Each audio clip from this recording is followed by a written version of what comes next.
And when you begin to help, invite people into your life and invite them into helping you, right now you have additional support so that you're not alone and you don't end up like the man in our sample situation. All right. So that's the second key element, is to not exit alone. The third key element is when you exit, all right, we want you to exit with a safe person, right? So we want you to exit the situation, get out of the danger zone. We we don't want you to do it alone, and we want you to call someone who's safe, right? So what good is it to leave Uncle Ray Ray's Super Bowl party where you are thinking about drinking and using, only to get hooked up with Big Butt Bertha and going to the strip club and getting drunk there, right? So that kind of defeats our purpose. So when you exit, we want you to exit with someone who is safe, right? And so by our definition is someone who's safe for your recovery, right? Someone who's safe for your recovery. And so, and that doesn't always mean uh, someone who doesn't drink or drug, right? Someone who doesn't have a history of it, right? A lot of times people want to choose family members because they think, oh, this family member has never drank or drugged before and they're good to go, right? No, that's not true. All right. So here's the reason why. I had a client 3 years ago. He was living with his mom, or with his mom died when he was young, right? And his older sister became the maternal figure in his life. And so there was a point when he graduated high school, he went and was staying with his sister and her husband, and she had, I think, two kids, two boys. And she said, "Yeah, you're more than welcome to come and live with me, but you're not going to drink in the house, right?" So one night, the family goes out. He stays back at the house. They come home, and he's drunk on the couch, right? So she kicks him out at that point, says, "You can no longer be here. You broke the rules." She had no history of drugs and alcohol. She had never used before. And she said, "I'm not going to tolerate it in my house. So now you got to get out." Right. So he did. He comes to some.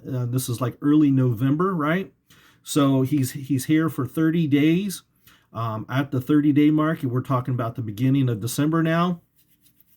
Who's the first person that he calls? He calls his big sister, right? Because he still loves her, still his big sister. She's looked after him, taken care of him for most of his life. And she says, "You know what? I'm so proud of you. I'm glad you've been there for 30 days. You've learned your lesson. You've been in treatment for 30 days, so you're cured, right? So now you can come home." And that really messed with him, right? And he came to me and we talked about it for about 2 weeks. He wrestled with it, and like I said, this is like beginning of December, and so she was trying to get him home before Christmas so that he could celebrate Christmas as with the family, right? And so we talked it over, and he made the right decision. He stayed. He finished West Virginia. He then went to Leland. He finished Leland, and then he graduated from the program, right? So he did it the right way. And so this is just a classic example of his sister had no experience with drugs and alcohol. She was clueless.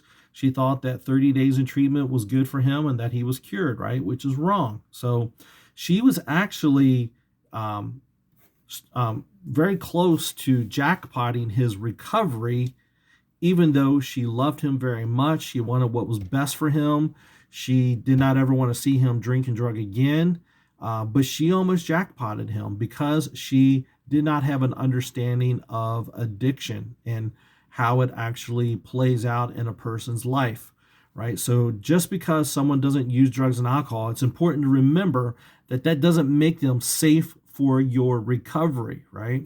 So you want people who are safe for your recovery, right? Who will actually support you, right? And help you make the best decisions for your recovery, right? And someone that you can trust, and someone that you know that when you call them that they're going to be there, right? And someone that when they come and get you and help you, that they're not going to set you up for failure by taking you to someplace else, right? That's going to get you into trouble, right? So the next key element is a safe place, right? So we want you to leave the high risk situation. We don't want you to leave alone. We want you to call someone who is safe for your recovery. And then we want you to go to a safe place, right?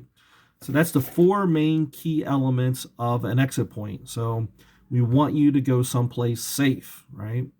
So, like I said, what good is it to leave Uncle Ray Ray's party if you're just going to go to a strip joint and relapse there, right? So, it's got to be a safe, recovery oriented place. Now, the go to answers here is I'm going to call my sponsor or call my network and we're going to go to a meeting, right? Yeah, that's good. That's a safe person going to a safe place, right? And so, yeah, that's acceptable. But I also want to challenge you to kind of think outside the box here, right? Don't just choose everything, call my sponsor, call my network, and we're going to a meeting, right? That's good. That's great. But we want you to think outside the box because what are you going to do when your sponsor isn't available? What are you going to do when you can't get a hold of your network? What are you going to do when maybe there's no meetings around or for whatever, especially now in the time of COVID, right? You may not have access to a meeting to go to, right? So I want you to think outside the box, right? You could go to a movie with your sponsor. You can call a family member who attends Al-Anon meetings, right? And someone has a good understanding of recovery and go out to dinner with them, right? You can call your pastor and have him take you to church. There's just a lot of different things that you can do. There's a lot of different people you can call. There's a lot of different places you can go. So really, I want you to really think about what resources do you have in your life. What resources can you tap into, and what are some safe places that you can go whenever you feel triggered and whenever you feel your feelings escalated and whenever you begin to think about starting to use or drink again, right?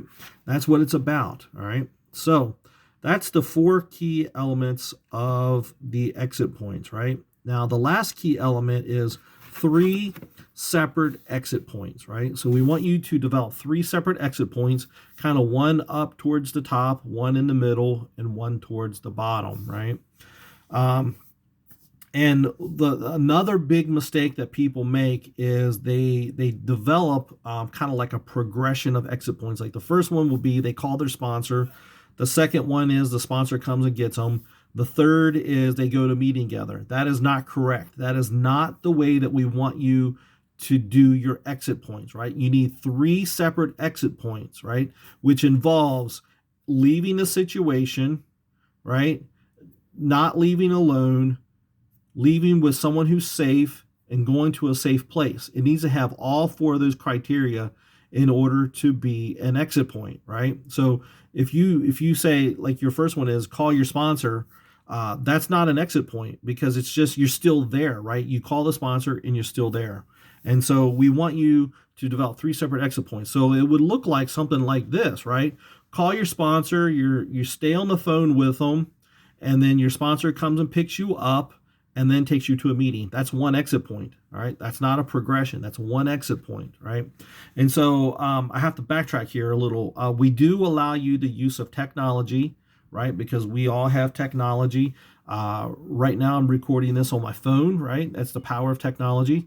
And so we want you to use technology. And we realize that in real life that, when you contact somebody, it might be an hour before they even get to you, right? But so you may not be physically there with that person, but you can stay on the phone with them, right? You can FaceTime them and you can start walking in their direction to get to them faster, right? Or you can drive over to them and maybe you all decide to go to a meeting together, right? And so you start driving over to the meeting, he starts driving over to the meeting, and you meet at the meeting, but you stay on the phone the whole time, right? So as long as you stay on the phone with them the whole time, we count that as not leaving alone, right? Because that's real life. That is, we don't want you to hang out in the high risk situation, continue to get triggered, continuing to get closer and closer to relapse, waiting for your sponsor to come and pick you up, right? We want you to get out of there. You can leave the immediate situation by yourself, call your sponsor, talk to him on the phone, and you can walk down the block to a McDonald's and wait for him to come and pick you up and take you to dinner, right? or something like that. So there's a lot of different things that you can do, right?